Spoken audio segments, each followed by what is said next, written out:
Simcha. Simcha.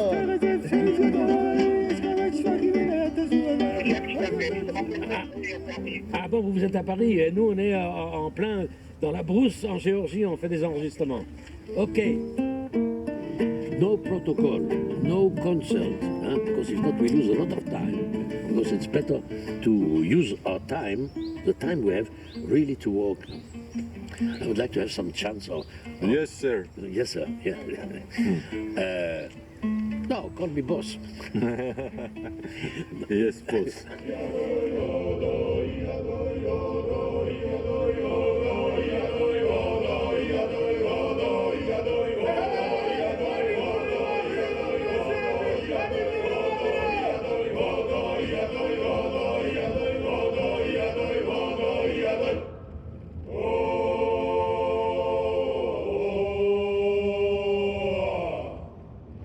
How many strophes we need? Only one. One is enough. You know when it will going to finish. Yes. You show him, please. And Die zal het met jullie gaan houden.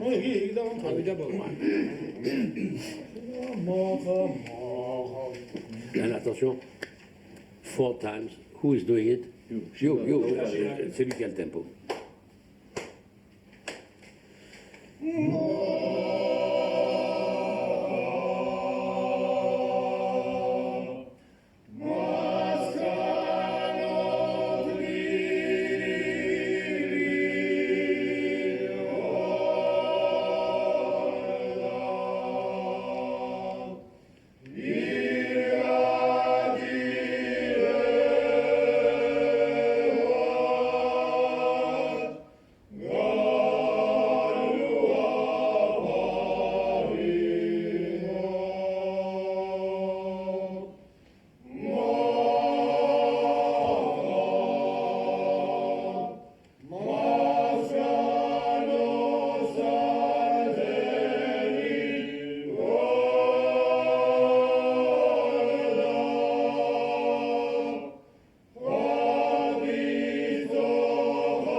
Les premières musiques que j'ai entendues, c'était des musiques traditionnelles juives.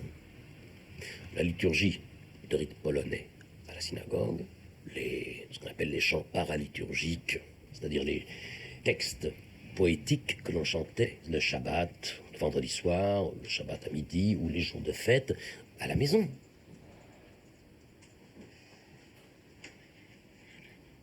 Mon père, d'ailleurs, comme amateur, était chazan. Et avant les grandes prières, non seulement il s'exerçait beaucoup à la maison, et je l'entendais chanter, mais aussi, mon frère et moi, nous étions un peu ceux qui lui donnaient une sorte de base harmonique, parce qu'il n'y avait pas d'instrument de musique, on n'a pas le droit d'utiliser des orgues ou quoi que ce soit les jours de fête dans les synagogues. Et alors on faisait des longues tenues sur lesquelles lui, il élaborait son chant, et puis de temps en temps, il nous donnait des petits coups de coude, et on changeait l'harmonie, sans savoir que ça s'appelait harmonie. Et bon, ça c'est... ce sont mes débuts de musicien, mais j'étais absolument inconscient, je trouvais ça absolument naturel, comme un enfant dans une communauté africaine qui fait de la musique.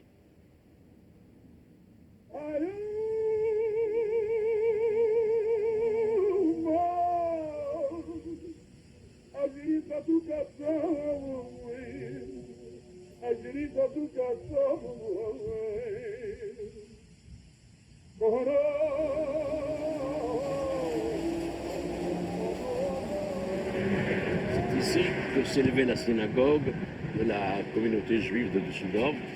Elle a été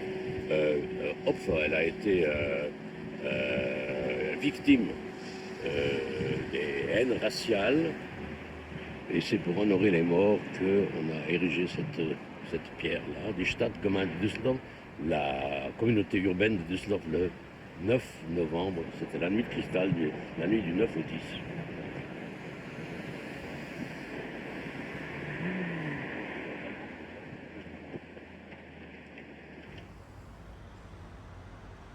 Personne ne croyait qu'une telle chose arriverait. Je pense que personne ne pensait à cela. Bon, j'étais tout petit, tout ce que je sais, c'était la peur.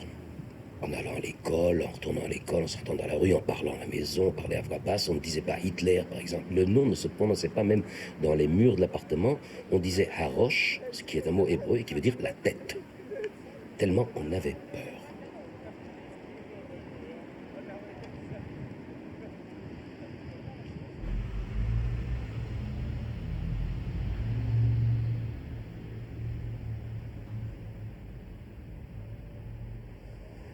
Und in der Kristallnacht hat man alles, was in dieser Wohnung war, durch die Fenster auf die Straße geschmissen. Okay. Und die Straßenbahn, das war in der Nacht, konnte den nächsten Tag nicht durchfahren. Okay, hat man dann einfach liegen gelassen, ne? Dort nicht nur hingelassen. Und da waren Nazis, die haben aufgepasst, man soll nicht kommen, um ein Kissen nehmen. Okay. Nichts, total nichts. Voilà. Ja. Darum wollten wir das. Okay.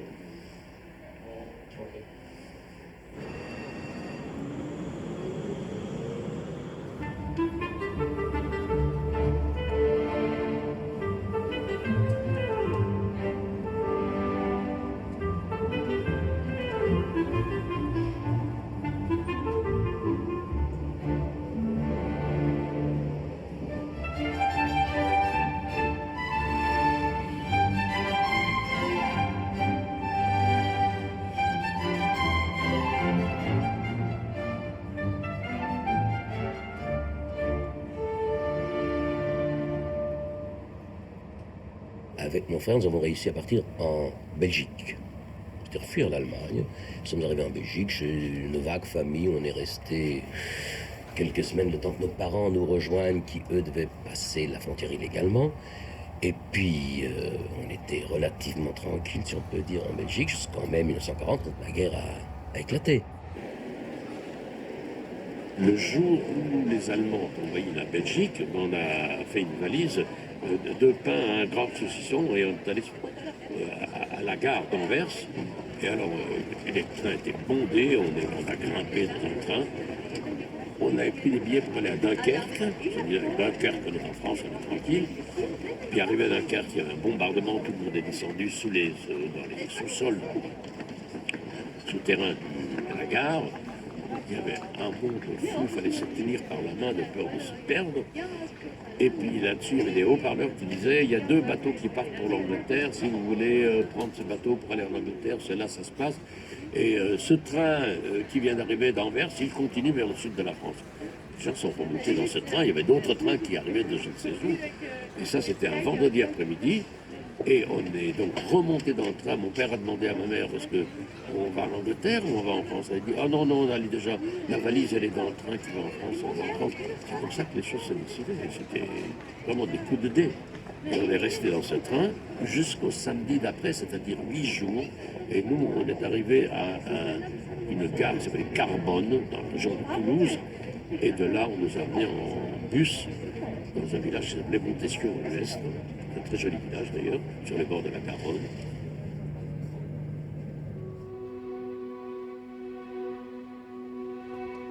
En arrivant à Montesquieu-Volvestre, il y a des gens qui se sont approchés de nous et qui ont touché le front des gens pour voir s'il n'y avait pas des cornes. En fait, ils n'avaient jamais vu de juifs. Ils avaient dû en voir sans savoir ce que c'était. Voilà la surprise qui nous a attendus là-bas.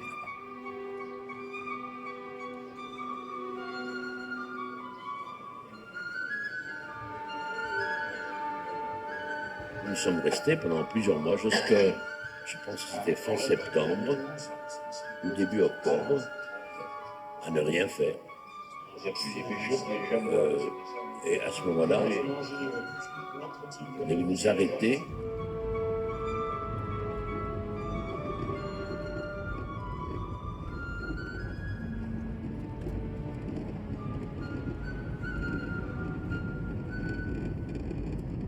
On nous a mis dans le train, tout paraissait bien, dans un train de voyageurs. Et puis après, ils ont fermé les wagons. Et là, on a commencé à être un peu anxieux. Et puis on a roulé pendant quelques heures jusqu'à ce qu'on soit arrivé ici, mais pas dans le camp, en plein champ, en plein nulle part. Hein. Le train s'est arrêté, on nous a fait descendre, et je me souviens parce que c'était très très très haut. Et puis on séparait les hommes des femmes, qui fait que mon père et mon frère, qui avaient à l'époque déjà 14 ans, étaient dans un îlot, et moi j'étais dans un autre îlot, parce que j'avais 11 ans avec ma mère. Il n'y avait que de la caillasse hein, partout. Il n'y avait rien de tous ces arbustes qu'on voit maintenant, rien, que de la caillasse. Ils les faisaient ramasser la caillasse, redéployer la caillasse, rien, juste pour les occuper. Et on ne faisait rien. On est resté ici une dizaine de mois. Je pense d'octobre, novembre 40 jusqu'à ce qu'on se soit échappé en juin 41. Comment vous avez fait pour vous échapper? Mon frère avait une pneumonie. Ils ont eu la bonté de le laisser être hospitalisé à Perpignan. Et mes parents ont reçu une permission de sortir du camp 2 fois par semaine pour aller le visiter. Et moi, entre-temps, j'ai eu l'idée, j'ai dit, s'ils sont déjà tous les 3 dehors, si on arrive à me faire sortir moi, on pourra tous s'échapper. Quand j'ai osé dire ça à mon père, parce qu'à l'époque, un enfant restait un enfant, même s'il était plus intelligent que les adultes, à cause des circonstances, il n'a pas apprécié du tout. Et pourtant le nécessaire a été fait, en ce sens qu'on a trouvé un passeur qui m'a fait passer moi, et on s'est retrouvé à la gare de Perpignan. Mes parents ont dit, qui est-ce qu'on connaît dans ce pays? Ils connaissaient personne. Ils se sont souvenus qu'ils avaient l'adresse de la famille de Ellie. Comment est-ce qu'ils avaient l'adresse? Je ne sais pas. Moi Je non ne sais plus. pas. J'étais étonnée que vous êtes venus. Je n'ai jamais compris. Schwarzplan, j'étais trop petit. Un jour, je suis allée tout le temps avec la bicyclette. Je rencontre un de policiers ou de gendarmes. Il m'a dit, mademoiselle Ellie, je veux parler avec vous. Qu'est-ce qu'il y a? Les gens que vous avez dit qu'ils sont venus de Lyon, c'est pas vrai. On avait fait des recherches et nous savons maintenant qu'ils sont échappés du camp, je ne sais pas, la Rivesaltes, et on va les retourner tout de suite. Alors mon père m'a dit, vite, tu vas chez eux, revenir, que les parents doivent échapper tout de suite. Et toi, tu prends le petit garçon et tu l'amènes à Moissac. Heureusement que j'avais une bicyclette d'homme. Pas d'homme. Tu te souviens? Je ne sais pas si tu te souviens. Et tu étais devant moi. Oui, parce que... Oui, c'était heureusement. Autrement, je ne sais pas comment je pouvais le prendre. One of my mother's favorite subjects to talk about is you. It's wonderful that you can both be here today and that I could come and our new friends so that, you know, we could share the story. Well, that's mishpoch. We are the same family. I said, he's my little brother. I said, I could really kiss him like my little brother. But yeah, really. I know. And in chronology and in the age, but in the feeling, it was not so. No, it was And like she had a... some motherhood about me, because if she wouldn't be there this day,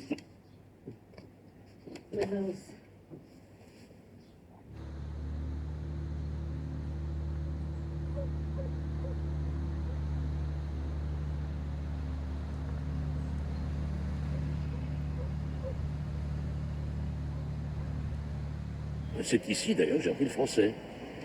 Parce qu'en arrivant à Moissac, je connaissais quelques mots, je bégayais. Et là, je suis arrivé, comme j'ai dit, vendredi soir. Le samedi matin, on m'a fait mettre en rang, hop, à l'école. Et à l'école, je ne comprenais absolument rien de ce qui se disait. Puis au bout de 3 mois, j'étais intégré, je connaissais le français. Moissac nous a permis, à toi comme à moi, et à tous ceux qui étaient là, à avoir quelque chose qui ressemblait à une vie normale.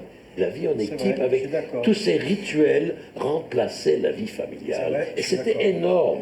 Je suis d'accord. Mais quand il y avait un problème mauvais, alors là, il fallait être sur le bon côté, hein, parce que sans ça, Oui, sinon tu prenais le train, tu sais, Oui, demain tu prends le train. on n'est pas. Voilà. Oui, non, mais c'était. Ça. Si Si tu recommences ça, tu seras renvoyé. Voilà. Renvoyé où? Oui, mais ça, justement. Ça, c'était terrifiant. On est des grands-pères de 80 ans, là, des vieillards, enfin, entre guillemets, hein. Bon. Rien n'est changé.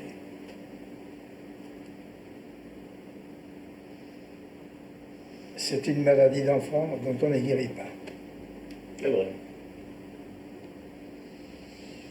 Et ce qui est intéressant, c'est ce que je dis souvent, c'est quand tu prends quelqu'un de notre génération, né dans ces pays-là, à ce moment-là, c'est les histoires individuelles, c'est thème et variation.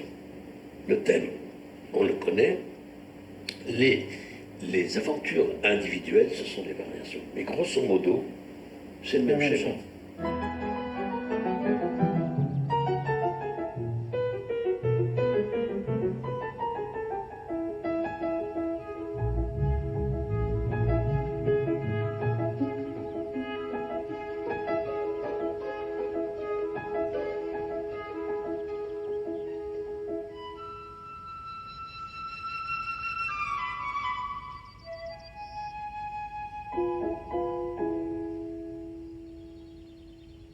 Mon anniversaire tombant le 16 août, ma mère, qui était ici, avait demandé à la directrice de la maison d'enfants de lui permettre de venir voir mes parents. Je n'avais pas vu depuis pratiquement un an. Je suis donc venu. Et puis je devais repartir le 17 août. Et ma mère a dit, écoute, au mois d'août, c'est les vacances, il n'y a pas d'école. Je vais écrire à la directrice pour lui demander si tu peux rester jusqu'à la fin du mois. Alors j'ai une réponse en disant oui, pas de problème, je vais rester jusqu'à la fin du mois. Donc ça, c'était donc la deuxième moitié du mois d'août. Et c'est le 26 août qu'il y a eu des rafles partout en France, y compris ici.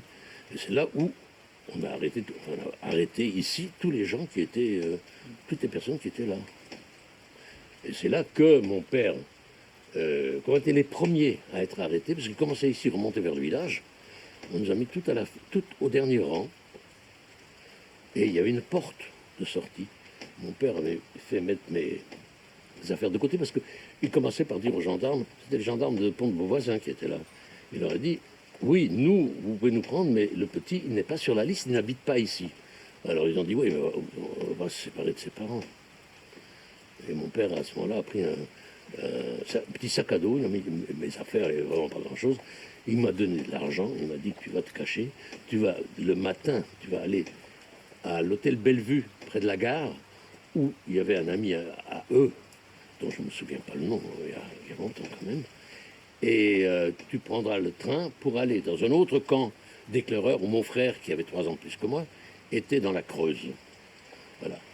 Et c'est comme ça que, quand ils sont arrêtés le prochain arrêt pour arrêter d'autres gens, mon père a ouvert la porte derrière et m'a jeté dehors. Et je suis allé me planquer dans la forêt, par là-bas. Et puis le lendemain matin, j'ai grimpé jusqu'à l'hôtel Bellevue, qui était encore un hôtel à l'époque. Et puis après, j'ai été prendre le train pour essayer de retourner dans la Creuse où était mon frère.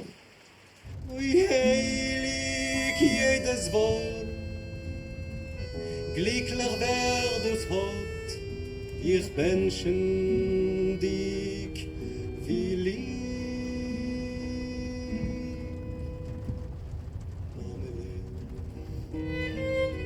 Mamele, mit Liebschaft will ich rufen dir, Mamele. Mes parents ont été déportés pendant les grandes rafles de 1942, d'août 1942, d'un village absolument exquis qui s'appelle Aiguebelette-le-Lac, en Savoie, et sont partis, je ne savais pas où, et bien plus tard, par le ministère des Anciens Combattants, j'ai su qu'ils avaient été envoyés à Auschwitz, ils ne sont pas revenus.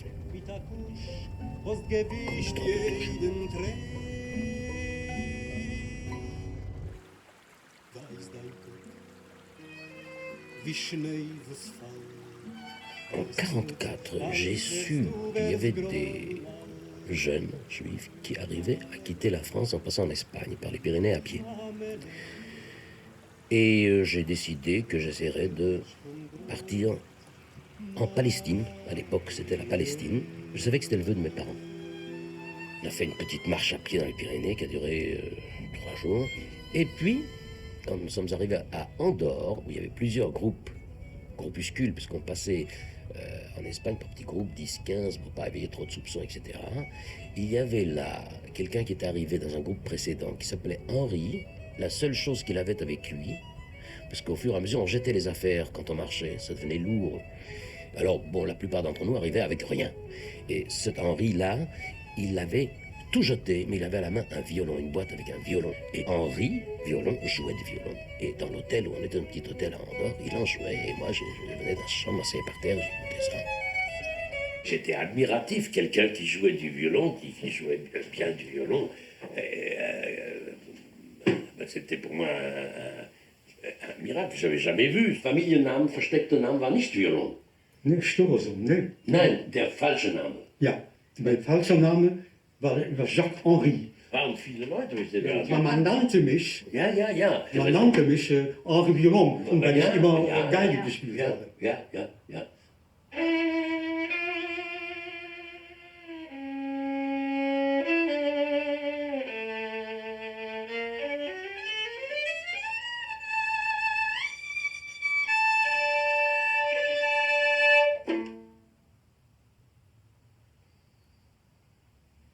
Mein Großvater, das war ein sehr musikalischer Mann, und der fuhr jedes Jahr nach Radoms, Ja. und er war ein Chassid.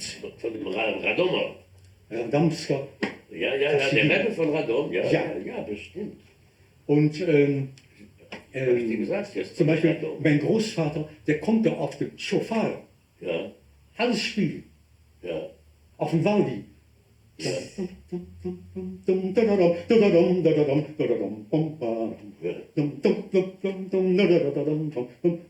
Auf der Schofar. Unglaublich. Das hat er alles gemacht mit seiner Embouchure, Ja. mit seinen Lippen. Ja. Er war ein ganz berühmter Schofa-Blaser vor den Tequilot, Schwarim, Terwot, Ja. Tequila Gedra und so weiter. Ich bin- Und der Reis getun den Kittel und hat umgetun die Hittel und geschickt nach die Fiedler die zwei. Und nach die Fiedel, Fiedel, oben Fiedel, Fiedel, oben Fiedel, Fiedel, oben See. Und aus die Fiedel, Fiedel, oben Fiedel, Fiedel, oben Fiedel, Fiedel, oben See. Ja. Ich bin ein Einickel. Von dem Rebellen Männer. Siebte Generation. Kolakabot. Und meine Mutter ist in Legenz geboren, in dem Haus vom Rebbe Elimelech.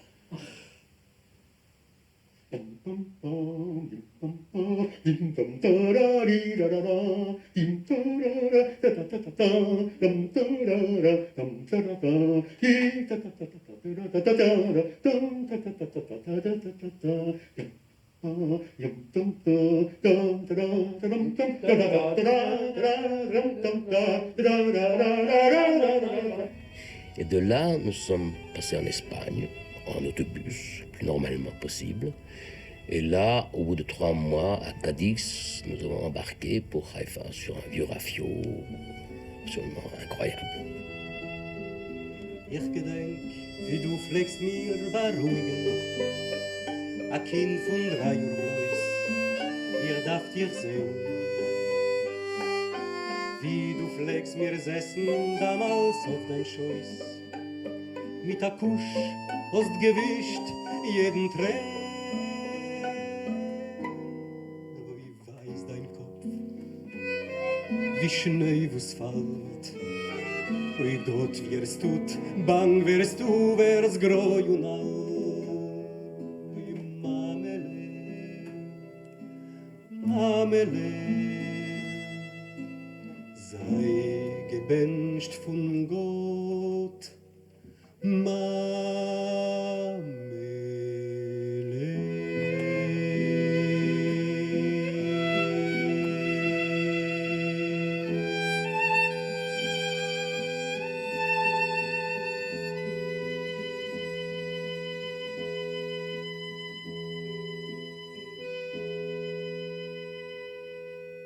From Frederom, Mossad Yakir.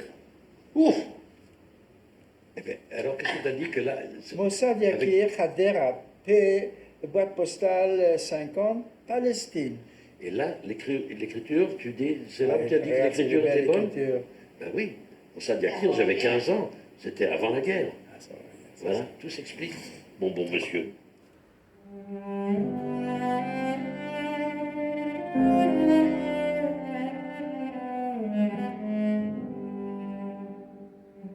Moi, j'étais dans un village d'enfants. Dans ce village d'enfants, évidemment, il n'y avait pas de cours de musique, il n'y avait personne qui enseignait la musique. Et j'ai appris que dans un autre village d'enfants, il y avait un professeur de violon. Je suis donc allé dans ce village pour faire connaissance avec ce professeur, pour lui demander est-ce que vous accepteriez, si je demande à être transféré dans votre village, est-ce que vous seriez prêt à me donner des cours? Il m'a dit oui, à condition que tu aies un violon. Parce qu'évidemment, je n'avais pas de violon. Je suis retourné dans mon village et j'ai dit je veux qu'on me transfère dans cet autre village. On m'a dit non. Alors j'ai fait une grève de la faim très, très légère, enfin une pseudo-grève de la faim. Et on m'a transféré dans cet autre village. Et j'ai demandé qu'il me libère pendant quelques jours de mes obligations au village pour que je puisse travailler comme maçon dans le village à côté et qu'avec l'argent que je gagnerais comme aide-maçon, je prendrais le bus pour aller à Tel Aviv et louer un violon. Et j'étais pas mal organisé, je savais où à Tel Aviv on pouvait louer un violon. Voilà, c'est comme ça que j'ai commencé mes études de musique qui sont très vite terminées 2 ans après, même pas 1 an et demi après, quand l'État d'Israël devenait indépendant, a commencé à exister et j'ai été faire la guerre comme soldat. J'ai été blessé à la guerre à la main droite. Mais j'ai fait le corps, parce que le corps est le seul et unique instrument qu'on joue de la main gauche. Mais je voulais être musicien. Ça, c'était sûr. Et j'ai eu de la chance, parce que des violonistes, il y en a beaucoup, des cornistes surtout à l'époque, il y en avait très très peu. Ce qui fait que, au bout de 2 ans, il y avait des concerts à Engev, sur le lac de Tibériade, à un festival, et on avait besoin d'un corps, pas d'un soliste, hein, mais d'un corps pour jouer la partie d'orchestre. Et j'ai été engagé. Bon, c'était un petit truc, quoi. Puis après, 2 ans après, je suis parti au conservatoire à Paris pour étudier.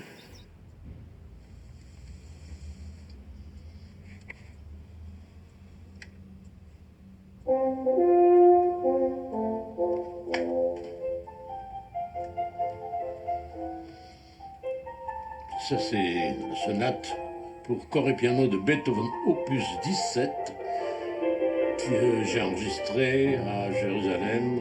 Ça devait être en 1962, si ma mémoire ne m'abuse.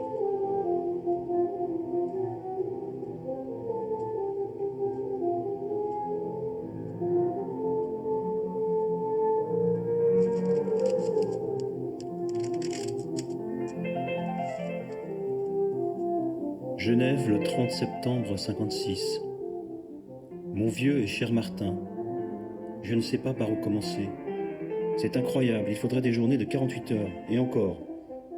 Cet après-midi, j'écouterai les résultats de l'enregistrement. Le directeur m'a dit hier que c'était très très bien et que j'avais beaucoup de présence, fait rare dans un disque. Je pense partir d'ici lundi ou mardi, je vous écrirai aux étapes. Mon vieux et cher Martin, tu sais que j'étais allé à Munich pour le concours international. J'ai obtenu un diplôme, la 5e place, et j'ai dû rester pour la distribution des prix qui était le 17. Paris, le 19 septembre 58. On m'a proposé une place de corps solo à l'orchestre de la radio israélienne. Mais je n'ai pas encore répondu ni oui ni non. J'accepterai peut-être. Dans ce cas, je quitterai la France, cet été ou au début de l'automne.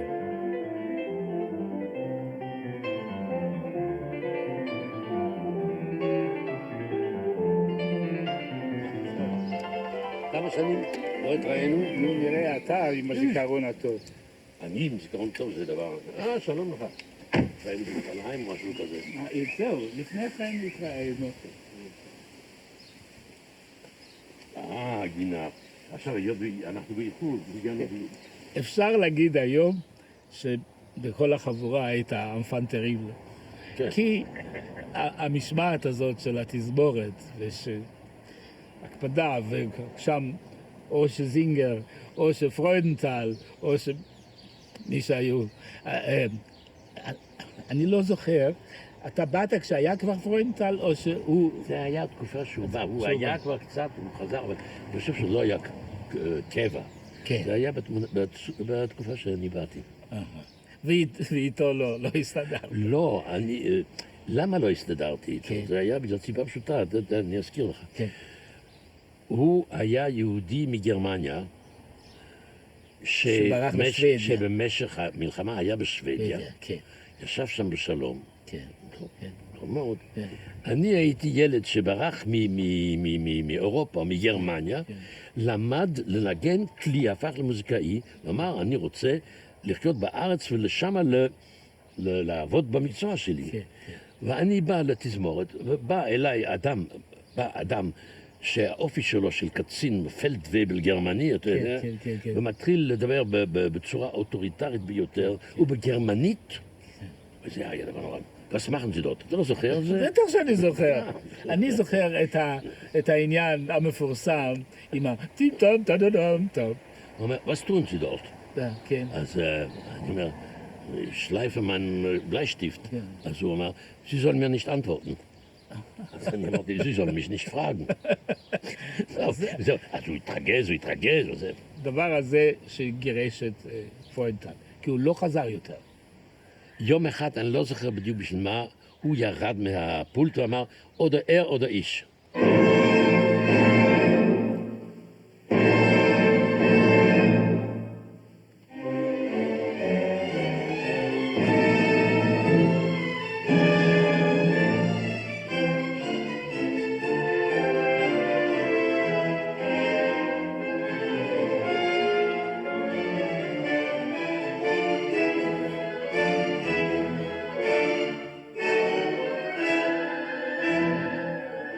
J'avais une amie qui s'appelle Nelly Benor, et qui m'a dit, tu sais, les problèmes relationnels que tu as avec ton chef d'orchestre et tout ça, ça vient peut-être de ton passé, puis ce serait peut-être bien que tu fasses quelque chose. J'ai dit, faire quoi?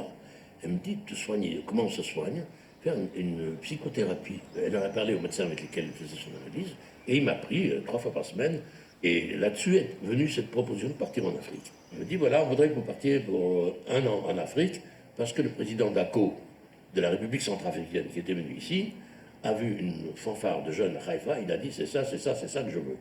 Bon, vous jouez du corps, donc vous savez ce que c'est qu'une fanfare, vous êtes francophone, c'est un pays francophone, ben vous êtes tous désignés pour y aller, on vous garde vos droits, etc., la sécurité sociale et le reste. Et j'ai dit, mais quand est-ce qu'il faut y aller? Elle me dit, mais c'est tout de suite. Je dis, quand est-ce que je dois vous donner une réponse? Elle me dit, mais c'est tout de suite. Je dis, vous, mais c'est quand même un petit temps de réflexion. Et pourquoi j'ai besoin de ce temps de réflexion? Je voulais demander son avis au docteur Schosberger. Bref, le lendemain matin, en arrivant à ma séance d'analyse, je dis au docteur Schosberger, je dois vous parler, voilà ce qu'on me propose. Et je me demande si le fait que je n'ai pas dit non, c'est pour me sauver, pour échapper à l'analyse, et pour avoir un bon prétexte pour échapper à l'analyse. Il m'a regardé, il a dit, mais toi, ton désir, c'est quoi? Tu veux y aller? Parce qu'en hébreu, on se tutoie, il n'y a pas de vous. Je lui dis oui. Il m'a dit, mais vas-y. Et j'ai trouvé ça formidable. Et en fait, ça a changé toute ma vie. Et il m'a dit, ben, donne-moi de tes nouvelles, de d'Afrique. Mais quand tu viens en vacances, il faut que tu viennes me voir, me visiter, pas comme un patient. Et je suis arrivé 1 an et demi après, et je suis venu le Shabbat après-midi, et il y avait une table mise avec des gâteaux, des boissons, etc. Et puis j'ai raconté, et un peu je suis devenu comme son fils. Et ça à plusieurs reprises. Et je pense que lui aussi, pour lui, c'était en fait, j'étais un succès pour lui.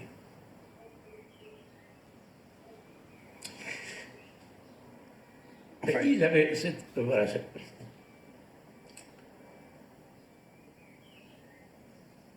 c'était l'homme qui m'avait permis de me réaliser. Et il en était le premier conscient.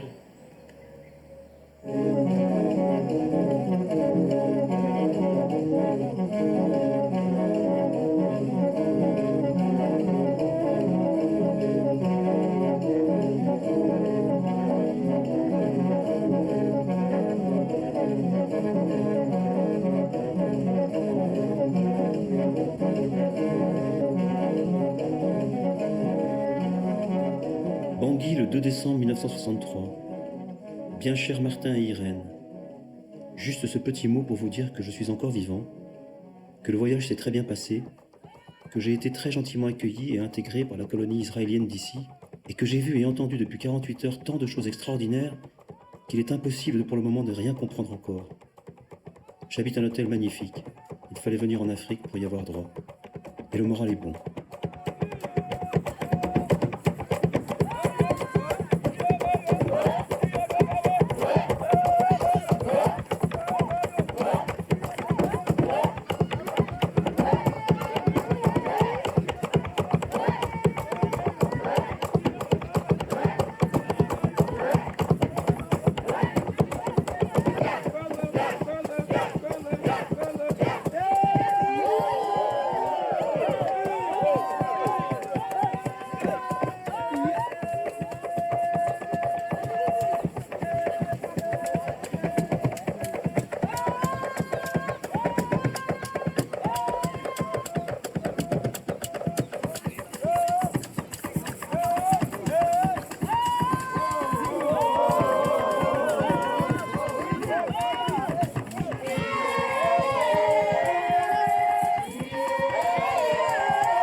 Il n'y a pas de chef d'orchestre.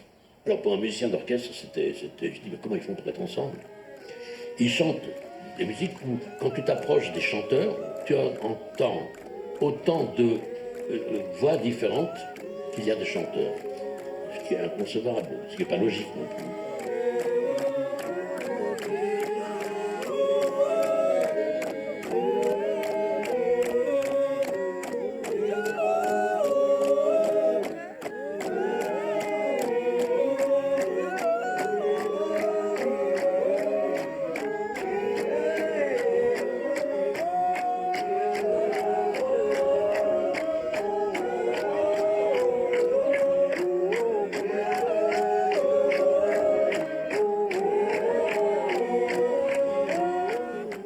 C'était fabuleux, parce que, en fait, et ça me remettait dans la préhistoire, parce que j'entendais des choses, c'était une musique en même temps complexe et archaïque. Ça me faisait penser tout de suite aux polyphonies du Moyen-Âge et à la musique de Bartók.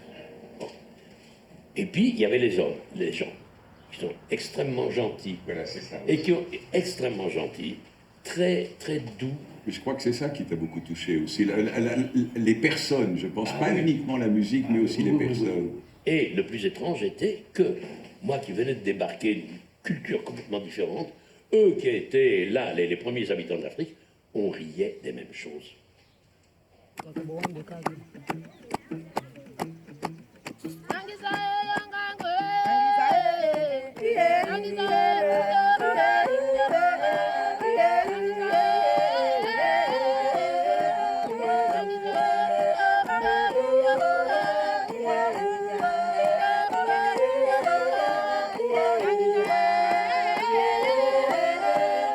Beaucoup, comme ça.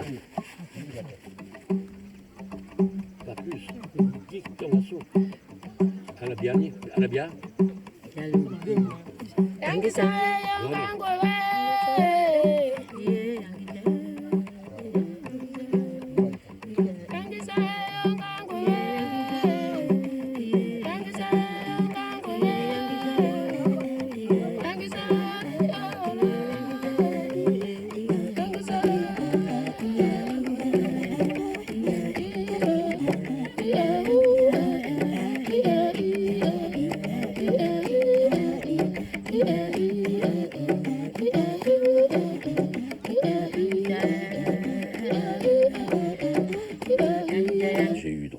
audience chez le président Dako, avec l'ambassadeur d'Israël, évidemment, et au cours de laquelle je lui dis, Monsieur le Président, ce que je vois ici, c'est que vous avez des musiques tout à fait extraordinaires et qu'il faudrait quand même penser à les recueillir pour pouvoir les conserver, parce que dans le monde moderne et les changements qui découlent du mode de vie, même chez vous, d'ici quelques années, ces musiques risquent de disparaître. Et c'est ce jour-là qu'il a eu une parole qui, pour moi, est restée historique. Il m'a dit tel quel, c'est quelqu'un comme vous que j'attendais. Et moi, j'ai répondu, je cite, Monsieur le Président, me voilà. C'est comme ça que ça a commencé. Et alors, il m'a dit, je vais faire mettre à votre disposition un Agra, un appareil d'enregistrement, la radio, c'était le meilleur à l'époque, la Rolls des appareils d'enregistrement, et une 2 chevaux, une fourgonnette 2 chevaux, pour que vous puissiez circuler en brousse. Alors, les 2 chevaux avaient de grands avantages, il n'y a pas de route, il n'y a que des pistes, ça passait partout, une 2 chevaux, c'était formidable. Et moi, j'ai répondu, je cite, Monsieur le Président, vous me comblez. Et c'est effectivement ce que j'ai ressenti.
Bana.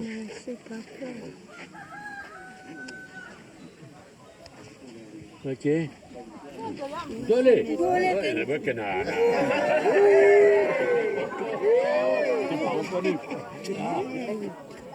Vediamo appena Bangatiso. Kuating Mang Mani. La barbe. La barbe. Kuating Mang Bama. Pangalannya?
Dolé, quand je suis venu en 1971 ici, c'était un des premiers avec qui j'ai travaillé, Moma Tenembi,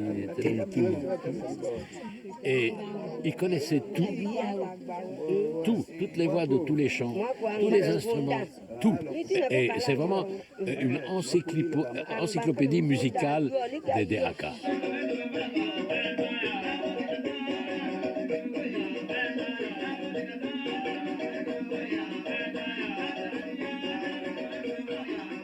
Alors, de fil en aiguille, j'ai réussi à créer un musée des arts et traditions populaires dans lequel la musique avait une place très importante, et la musique sous forme d'enregistrement, et la musique sous la forme des instruments qui la font. C'était la plus belle époque de ma vie, du point de vue de la créativité. C'est sûr. Et pour Geneviève, pareil. C'était ça, c'était, en fait, je crois que... Ouais. D'avoir une idée, de n'avoir rien matériellement, et à partir de l'idée de créer quelque chose. Alors c'est moi qui vous fais visiter le musée, Oui, finalement. mais pourquoi pas, en tant que fondateur,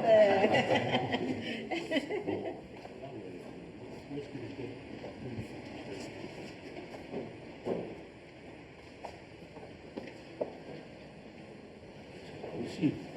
Regarde la netteté de cette photo. Ça, c'est une photo à voir, ça. Là, c'est le bouclier.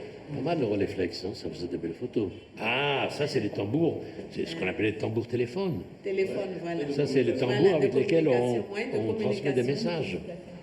Mais ça, j'ai des enregistrements de ça.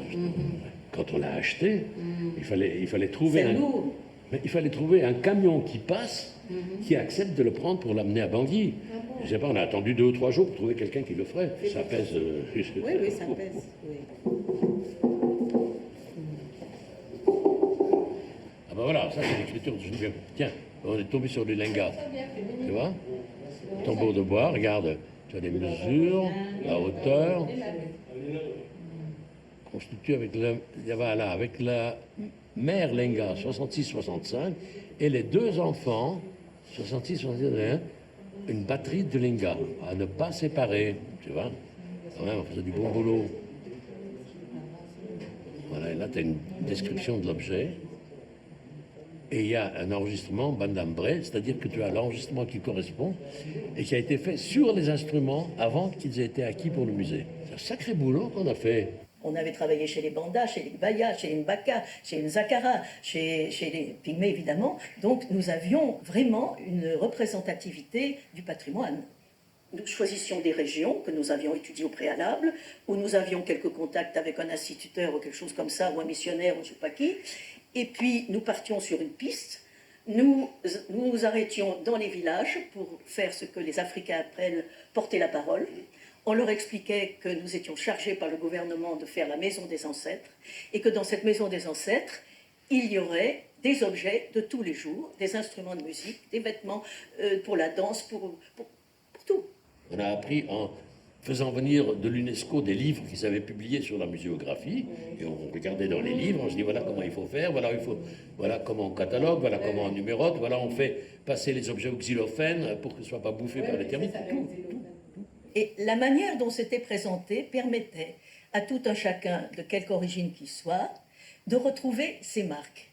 Et naturellement, c'était pour eux une découverte et une valorisation extraordinaire, parce que ça, c'était le but du musée, primordialement. Dans le tressage d'un panier, d'une hotte, dans le façonnage par un forgeron d'un couteau de jet, c'est du grand art. C'est du grand art. Donc, quand un banda voyait un objet banda, quand une dame voyait un instrument de musique dont elle se servait pour endormir ses enfants, et ben, tout ça, c'était des rencontres valorisantes. Nous avons fait une photo avec les guides de notre musée. Donc, ils étaient d'ethnies différentes, de manière à pouvoir parler aux gens dans leur langue, naturellement.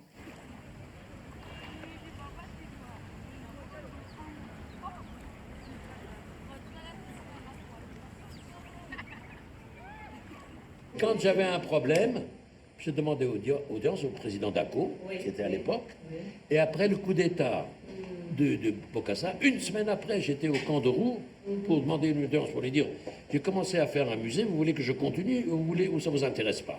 Et il m'a dit mon cher Arom, vous faites là une œuvre sacrée. Français, je suis venu aujourd'hui vous parler de l'ancien gouvernement et vous expliquer les motifs qui m'ont conduit à prendre les pouvoirs. Pouvoir pour sauver la nation centrafricaine tout entière. J'ai été reçu, tous les ministres étaient là et chacun avait à sa ceinture d'un côté un revolver et de l'autre 2 grenades. C'était très impressionnant. Il y avait un lit de camp dans une partie de la pièce, c'était Prenez un peu pour Napoléon. Hein. Je doute que ce soit là. Ah.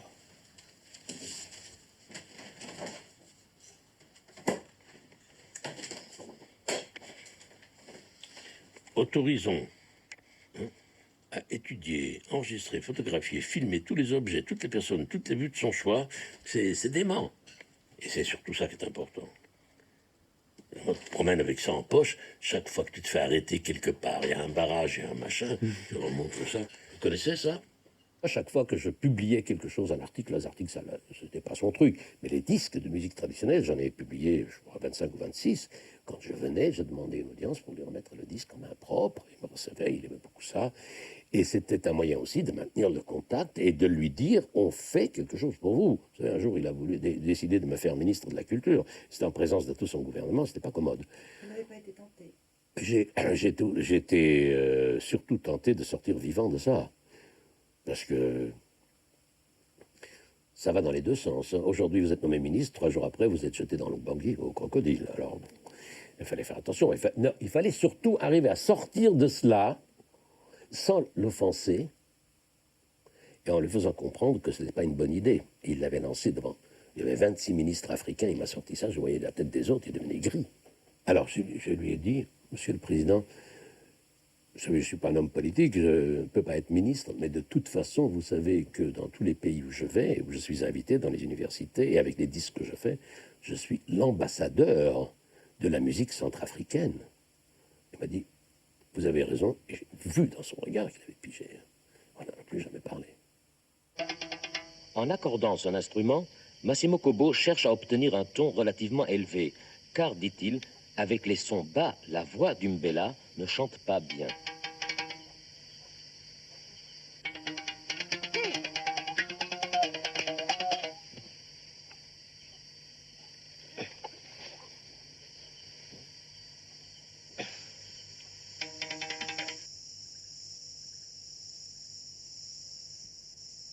La voix d'Umbella, c'est la série des harmoniques et des partiels que la bouche amplifie.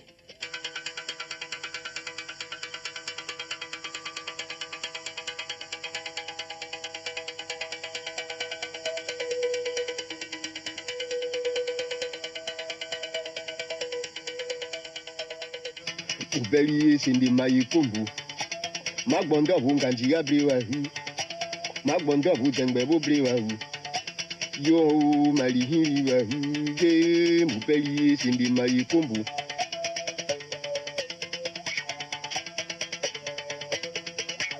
iye buri buri ngulu pazoke manga ha ye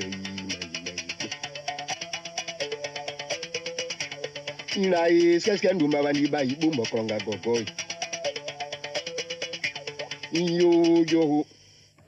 voulais savoir pourquoi le titre arc musical Mbaka. C'est un arc. Ça s'appelle un arc musical. Mbaka, parce qu'il vient de chez les Mbaka. Et alors pourquoi j'avais besoin de préciser Mbaka? Parce que peut-être chez les Bandas, il y a un arc musical, mais il est différent. On ne joue pas le mbela n'importe comment. Nous sommes d'accord. Et on n'a pas le droit de le jouer au village. Alors si vous avez vu jouer le mbela au village, c'était quelqu'un qui faisait une transgression. Mais prenons le cas maintenant. Dans les spectacles, on fait venir ceux qui jouent à cet instrument-là. Mais est-ce que ça n'a pas d'effet sur ceux qui font ce spectacle-là? C'est ça. Parce que tout à l'heure, vous avez dit que c'est une transgression. Vous voulez dire, si ça n'a pas d'effet sur les musiciens qui le font, qui prennent le risque. Hein. Ça, c'est ce qui arrive, évidemment, quand on prend une musique traditionnelle et on la fait entrer dans le domaine des arts, dans le domaine de l'esthétique, et qu'on la décontextualise. Je vais vous donner une petite anecdote.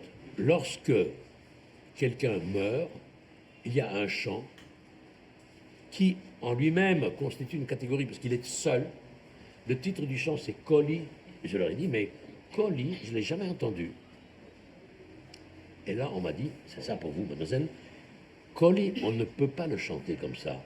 On ne peut le chanter que lorsqu'il y a un décès, que lorsqu'il y a un mort. pas, je n'ai plus insisté. Puis je continuais mon travail et je revenais une année après l'autre. Et alors on travaille sur toutes sortes de choses. Et puis je dis, vous savez, Colli, je ne l'ai toujours pas entendu. Et là ils ont dit, on va te le chanter. Ils me le chantaient hors contexte. Et pendant qu'ils chantaient, ils avaient tous des larmes qui coulaient.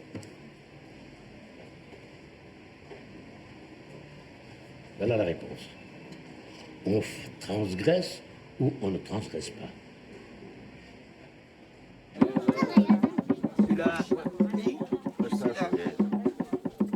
Celui-là, hein?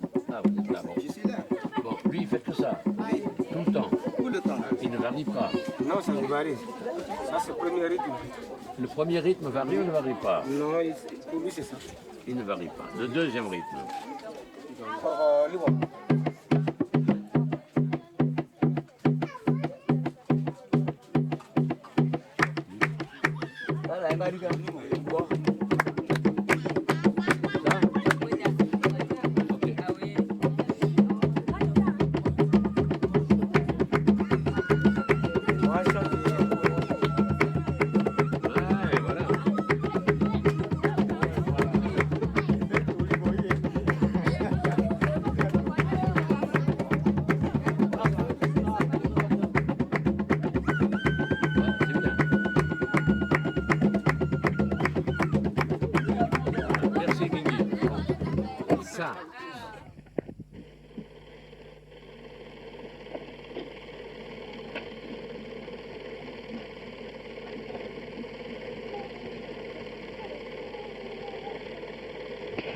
Comment trois tambours jouent ensemble des rythmes différents et arrivent à jamais s'empêtrer là-dedans? Comment un orchestre de 18 trompes où chacun joue autre chose, comment ils arrivent à s'entendre sans chef d'orchestre? Comment 40 pygmées chantent ensemble, chacun chante autre chose et ils savent quand même où ils en sont et c'est toujours cohérent. Et là, je me suis dit, c'est ça qui m'intéresse. Alors je me suis attaqué, j'ai commencé à réfléchir. Là, j'ai réfléchi, je me dis, si ces musiciens jouent ensemble et que c'est cohérent, c'est que quand ils jouent tout seuls, ça doit être cohérent aussi. Ça paraît tomber sous le sens. Bon, si j'arrive à les enregistrer chacun seul, et ensuite à trouver la modalité de les combiner avec les autres parties, j'aurai donc la combinaison des différentes parties. Si j'ai la combinaison des différentes parties, tout en ayant la partie de chacun séparément, je peux transcrire et faire une partition. C'est-à-dire, au lieu de mixer, je vais démixer. Alors, j'ai bricolé un système avec 2 magnétophones portatifs, quelques casques, des micros. Le principe était d'enregistrer une pièce normalement, de réembobiner la bande, de dire au musicien, tu vas entendre ce que j'ai enregistré à travers un casque. Et tu rejoueras ta partie avec des variations comme tu le veux. Voilà, merci. Ah ouais. Voilà, cosa pichetto, hein. Bon, voilà.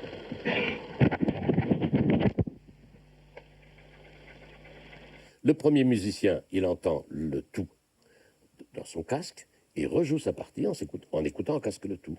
Le deuxième musicien, il écoute le premier et il se cale sur le premier comme il le fait dans la réalité. Le troisième se cale sur le deuxième comme dans la réalité. À ce moment-là, j'ai sur des pistes stéréo, j'ai toujours sur une piste chaque instrument séparé. Sur les 2 pistes, la combinatoire entre le premier et le deuxième. Et ici, la combinatoire entre le deuxième et le troisième. Ça veut dire que j'ai tout ce qu'il me faut. Il me manque une chose, c'est le régulateur du temps. Il me manque le métronome.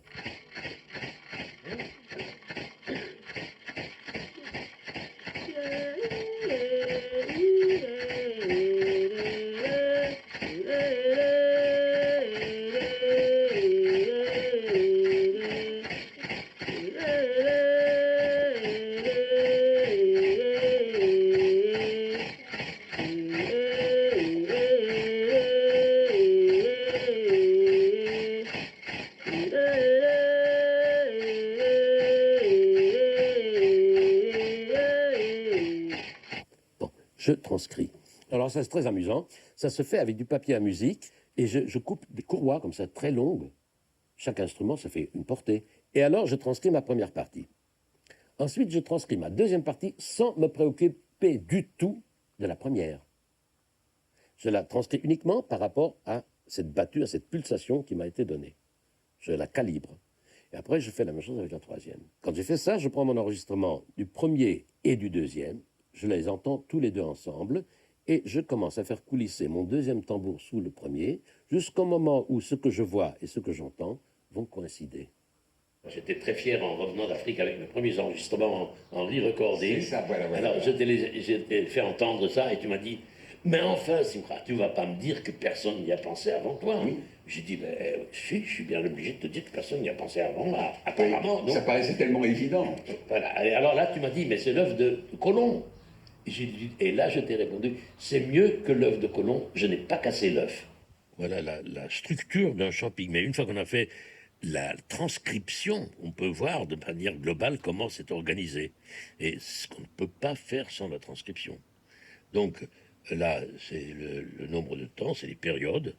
Voilà, le cycle du chant, qui fait 36 petites unités, qui est repris ici. Et ça montre les différents cas de figure, les différentes façons de structurer des chants. C'est un peu comme le plan d'une maison pour un architecte. Ça, c'est la partition d'une pièce pour orchestre de trompe des bandas Linda. Alors, chaque ligne correspond à ce que joue un instrument. En l'occurrence, là, on a 17 instruments. Et plus une paire de grelots qui donnent le temps, un peu comme un métronome pour maintenir la totalité de l'ensemble. Et on voit que dans chaque ligne, même si on ne sait pas lire la musique, les dessins ne sont pas les mêmes. Ça veut dire qu'il n'y a pas deux instruments qui jouent la même chose. Rythmiquement, c'est compliqué. Hein. Si je combine les deux, par exemple, celui-là et celui-là, ou celui-là ou celui-là, qui sont censés jouer la même chose, c'est-à-dire qui ont le même modèle, qui ont la même référence mentale en tête quand ils jouent, mais qui la réalisent autrement. Alors on obtient ça. Il ne peut pas chanter quand ils chantent en même temps, mais à peu près. Trio, tom, trio, tom, trio, tom, tom, tom, tiom, tom, tito, tom, pam, pam, pipam, pipam, pam, pam, pipam, pipam.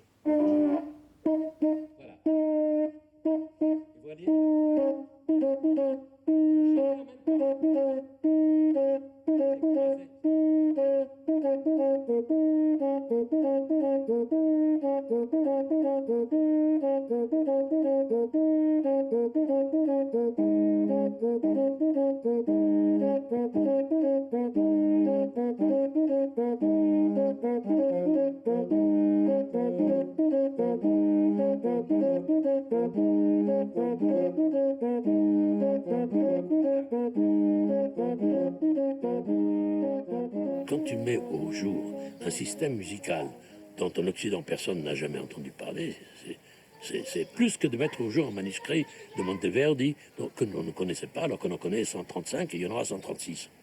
Là, on découvre des musiques, on découvre des procédés musicaux, on découvre des techniques musicales que l'Occident a totalement ignorées. Et c'est aussi la raison pour laquelle des compositeurs, et pas des moindres d'aujourd'hui, sont intéressés à ce que nous faisons, nous, ethnomusicologues.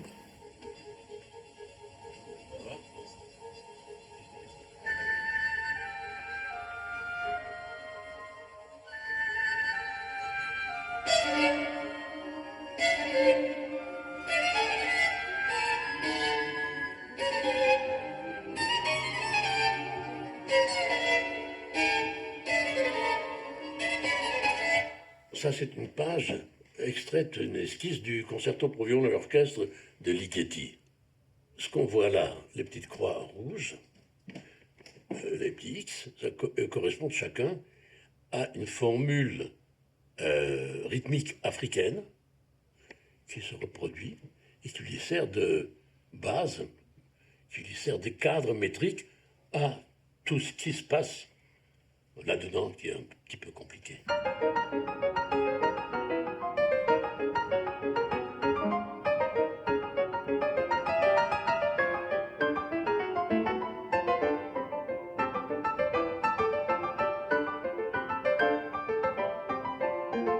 Oui, là on entend bien, il y a dans chaque main, il y a une structure rythmique. Ti-ri-ri, ti-ri-ri, ti-ti, ti-ri-ri, ti-ri. 3, 1, 1, 3, 2. Et puis il recommence. Alors il met des silences entre les cellules. Oui. Et l'autre main utilise des petits groupements aussi de 1, 2 ou 3, mais dans un autre groupement. Mais là, la périodicité n'est pas la même. Donc les mains se décalent tout le temps. Et puis on recommence.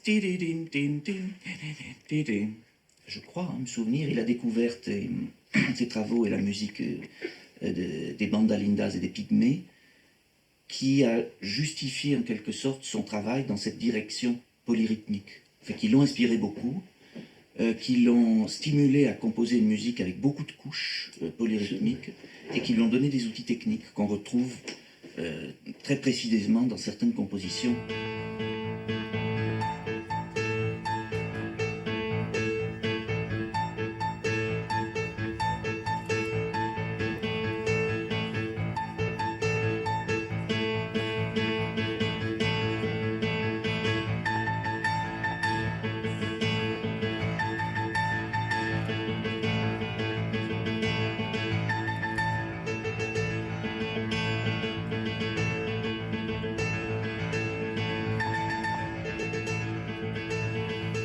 En 1985, j'ai commencé de composer des études de piano européen, très influencé par aussi les pygmées, aussi les bandarindas, de conception rythmique que j'ai compris peu à peu. Au commencement, je n'ai pas compris.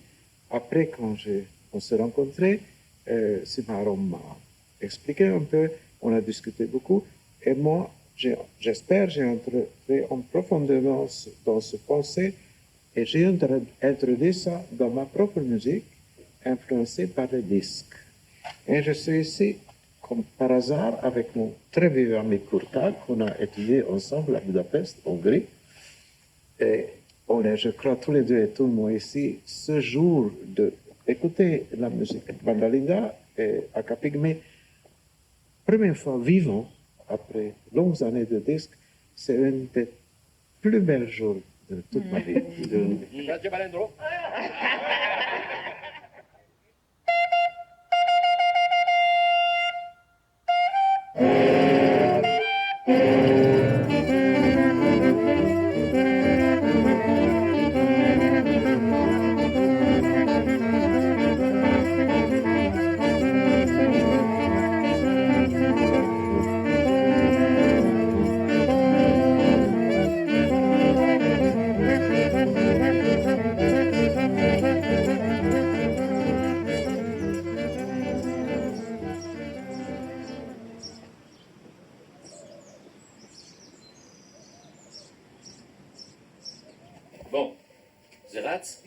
טוב, עכשיו אנחנו עושים את התפילות של ברית מילה, מתחילים בברוך אברהם, אחרי זה אדי גזר, ואחרי זה קידן וסלם קידן.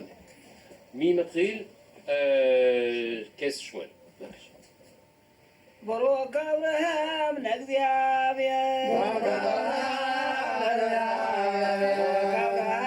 נגזיאביה ברוך אברהם נגזיאביה ברוך אברהם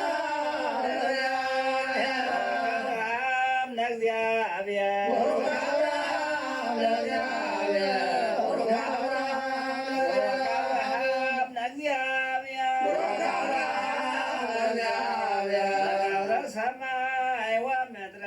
Les Juifs d'Éthiopie commençaient à arriver en Israël. Il y avait eu la première vague d'Alia de ces Juifs. Et Simcha, il s'est dit, il faut absolument faire quelque chose sur cette musique parce qu'elle va disparaître en Israël. Paradoxalement, c'était en Israël qu'elle risquait de disparaître parce que les Juifs d'Éthiopie, c'était des Juifs pas très catholiques, avec des traditions un peu éloignées du judaïsme normatif.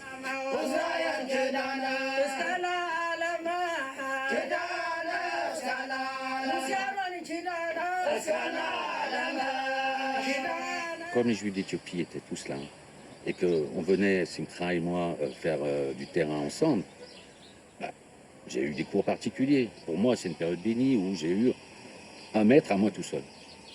Quand je suis retourné en France, après avoir fait tout ce terrain, etc., pour rédiger ma thèse, j'ai fait mon entrée dans le Saint des Saints, au séminaire de Simcha, à l'époque, c'était au Lacito.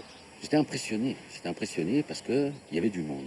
Il y avait des gens pour qui Simcha, c'était leur maître déjà. C'est comme, j'imagine ici, dans les yeshivot, il y a le rébé, le maître, et puis c'est tous les petits élèves de yeshiva qui se battent pour mettre la table pour le rabbin ou débarrasser, etc. Donc il y avait une sorte de petite compétition entre les élèves. Quand ils venaient avec moi, ils apprenaient en 15 jours, en 3 mois, ce qu'on n'enseignait jamais dans une fac. C'est-à-dire les situations dans lesquelles tu es, les situations qui se créent à chaque moment et qui sont inattendues, des gens qui ne veulent pas travailler avec toi, le chef qui vient râler, se présenter à un chef de village, entrer en contact avec lui, lui expliquer que la musique de son village c'est la plus belle du monde, et c'est pour ça qu'on est venu, les 1001 ficelles du métier, quoi.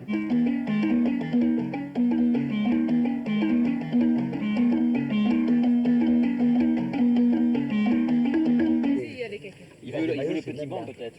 Voilà qui s'assied là, et voilà, sur le petit banc. Tiens, je lui enlève ça.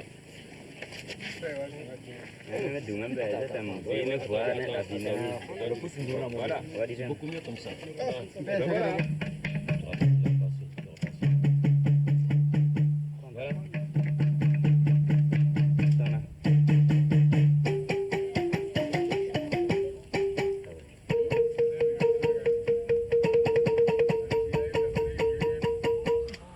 Il y a eu un état de grâce où il y avait, en ethnomusicologie, il y avait un maître à Paris.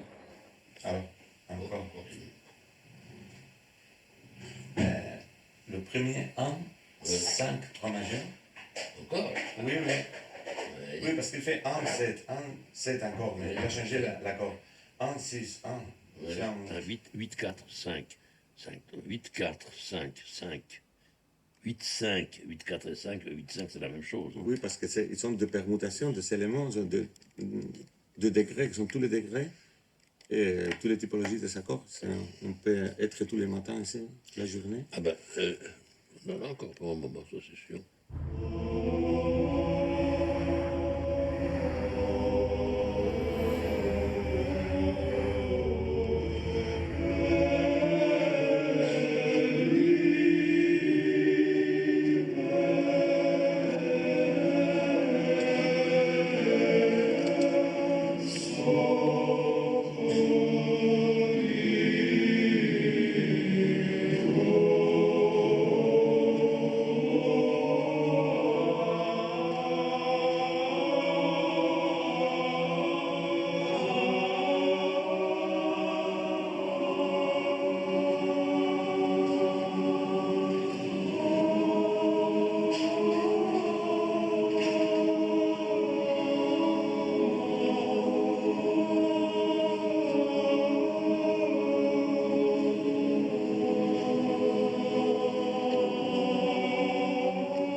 Trzeba pójdziesz się koło się nie sam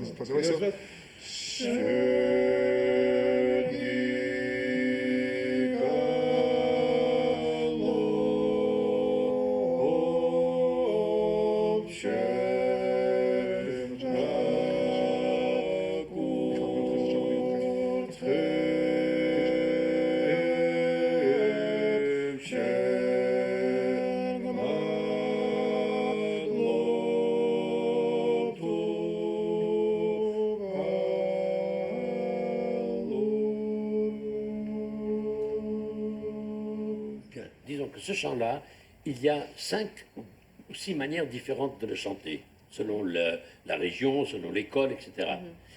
Et chaque fois, ce ne sera pas pareil, mais au fond, c'est le même chant. Et pourquoi on reconnaît que c'est le même chant? Parce qu'il y a certaines positions qui sont stables, qui ne bougent pas. Donc il faudrait essayer de trouver le modèle, le squelette en fait. Le squelette qui soit commun au-delà de toutes les versions avec les variantes. C'est en fait ça.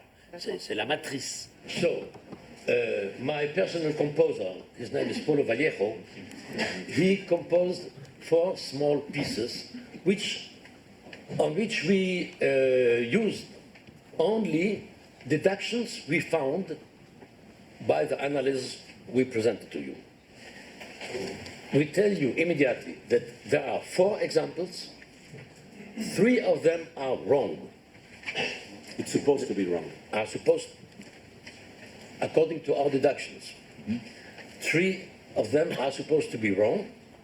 1 of them is supposed to be right. Now, we will not tell you who is who and which is which. And we ask our Georgian colleagues who have much more experience in the field than we to give their judgment. Those are no songs, those are just harmonic schemes, yes?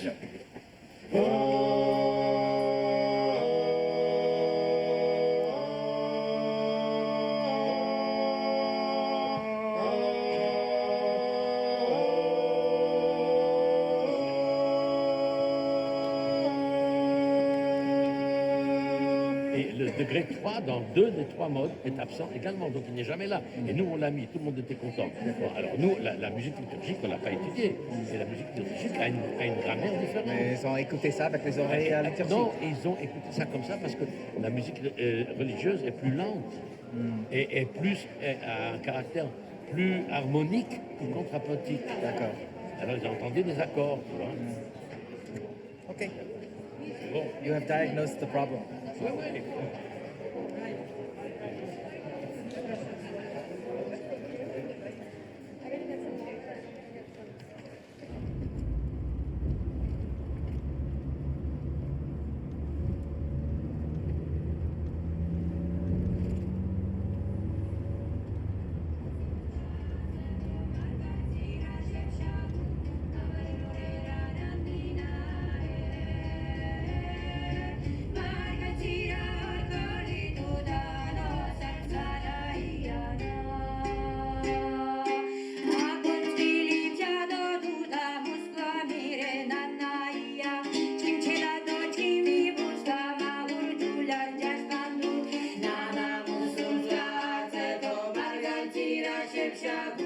Avare l'ore